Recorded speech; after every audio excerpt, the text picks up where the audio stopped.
آج رات میں چاہتا ہوں کہ آپ میرے ساتھ نکالیے دوسری تواریخ اور اس کا 33واں باب۔ دوسری تواریخ 33واں باب۔ کاش کہ بائبل مقدس میری بائبل سے بڑے حروف میں چھاپی جاتی، اس لیے مجھے اینک استعمال کرنی ہے، لیکن میں صرف 2 ہی آیات پڑھوں گا اور اس کے بعد آپ کو اس آدمی کی کہانی سناؤں گا۔ منسی 12 برس کا تھا جب وہ سلطنت کرنے لگا، اور اس نے یروشلم میں 55 برس سلطنت کی، اور اس نے ان قوموں کے نفرت انگیز کاموں کے مطابق جن کو خداوند نے بنی اسرائیل کے آگے سے دفع کیا تھا وہی کیا جو خداوند کی نظر میں برا تھا، کیونکہ اس نے ان اونچے مقاموں کو جن کو اس کے باپ حزقیہ نے ڈھایا تھا پھر بنایا، اور بائیم کے لیے مذبح بنائے اور یہ سیرتیں تیار کیں، اور سارے آسمانی لشکر کو سجدہ کیا اور ان کی پرستش کی۔ اور پھر وہ ان گناہوں کی ایک فہرست بتاتا ہے جو اس نے کیے۔ اگر آپ دوسرا سلاطین 21 باب پڑھیں تو آپ کو تفصیل سے ان گناہوں کی فہرست ملے گی جو اس آدمی نے کیے۔ اگر آپ دنیا کے تمام لوگوں کا تاریخی جائزہ لیں اور ان میں سے بدترین شخص کی نشاندہی کرنا چاہیں تو میں کہوں گا کہ منسی، یہودا کا بادشاہ، ان تمام لوگوں میں سے بدترین شخص گزرا ہے۔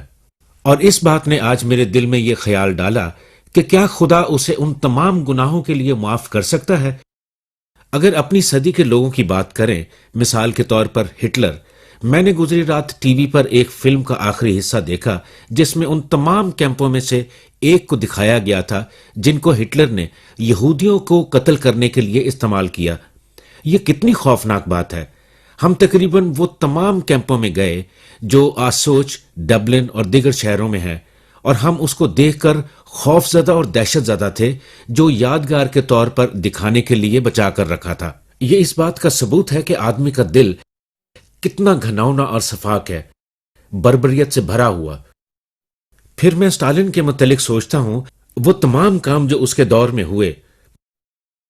موجودہ دور میں مسیحوں پر ہونے والی چند سب سے بڑی ایذا رسانیاں اسٹالن کے دور میں ہوئیں۔ ایسے تمام لوگ جو ہماری صدی میں گزرے ہیں وہ دھوکے باز، ظالم اور دہریے تھے۔ ایسے لوگوں کے بارے میں ہم روز اخبارات میں پڑھتے ہیں۔ لوگوں کو قتل کر رہے ہیں، 2، 4 یا 10 لوگوں کو ذبح کر دیا جاتا ہے۔ میں نے ایک اور واقعے کے متعلق پڑھا کہ انہوں نے ایک علاقے کو فتح کیا اور سارے قصبے کو ذبح کر دیا، قصبے میں موجود ہر ایک شخص کو قتل کر دیا۔ یہ دوسری جنگ عظیم یا ویتنام میں نہیں بلکہ چند دن پہلے کی بات ہے۔ یہ آج ہو رہا ہے۔ انسان کے دل کی صفا کی بربریت کیا خدا معاف کر سکتا ہے؟ بہت سے لوگوں نے فلم گاندھی دیکھی اور اس کے بارے میں سنتے اور پڑھتے بھی رہے ہیں، اور ہم گاندھی کی زندگی کے متعلق کچھ سیکھتے بھی رہے ہیں۔ اور پھر اس کی جدوجہد اور پرامن تحریک نے اس وقت دنیا کی سب سے طاقتور حکومت کو شکست دے دی، اپنی صلاحیت سے اور اپنی معافی کی روح سے۔ وہ اپنے دشمنوں کو معاف کرنے میں حساس تھا، کیونکہ ساؤتھ افریقہ میں اس کے ساتھ بہت بھیانک سلوک کیا گیا، کیونکہ اس کی جلد کی رنگت فرق تھی، اور انہوں نے اس سے چرچ جانے سے بھی روک دیا، کیونکہ حقیقت میں گاندھی یسوع کو جاننا چاہتا تھا۔ وہ یسوع کو قبول کرنے کے قریب تھا، لیکن پھر پیچھے ہٹ گیا، اور یہ نام نہاد مسیحیوں کے برتاؤ سے ہوا۔ اس کے اندر معافی کا جذبہ تھا ان کے لیے جنہوں نے اسے رنجیدہ کیا۔ منسی حزقیہ کا بیٹا تھا۔ حزقیہ وہ آدمی تھا جس نے اپنے ملک کے لیے بہت کچھ کیا۔ حزقیہ اچھا آدمی تھا، وہ خدا پرست تھا اور خدا کے ساتھ چلتا تھا، لیکن ایک دن اس نے المناک غلطی کی۔ خدا نے اس سے کہا کہ حزقیہ، تو اپنے گھر کا نظام درست کر لے، کیونکہ تو زندہ نہیں رہے گا بلکہ مر جائے گا۔ اور حزقیہ خدا کے سامنے گڑ گڑایا، ماتم کیا اور خدا سے زندگی کے چند اور سال مانگے۔ بالآخر خدا مان گیا اور اسے مزید 15 سال دیے، اور موت کے بارے کہی گئی خدا کی بات کو اس نے قبول نہ کیا، اور اس نے اپنے گھر کا نظام درست نہ کیا۔ اور پھر 3 سال کے بعد اس کے گھر میں بچہ پیدا ہوا اور اس کا نام منسی رکھا گیا۔ اور ہم دیکھتے ہیں کہ اپنی زندگی کے آخری 15 سالوں میں حزقیہ بابلیوں اور ہیتیوں کی پیروی کرتا رہا، جنہوں نے اس کے راز معلوم کیے اور یروشلم پہنچ کر اس کا تختہ پلٹ دیا۔ بائبل کے مطابق کچھ لوگوں کی عمریں لمبی ہوتی ہیں، لیکن یہی لمبی عمریں ان کی ساری اچھائی کو مٹانے کا باعث بنتی ہیں۔ جب وقت آتا ہے اور اوپر سے بلاوا آتا ہے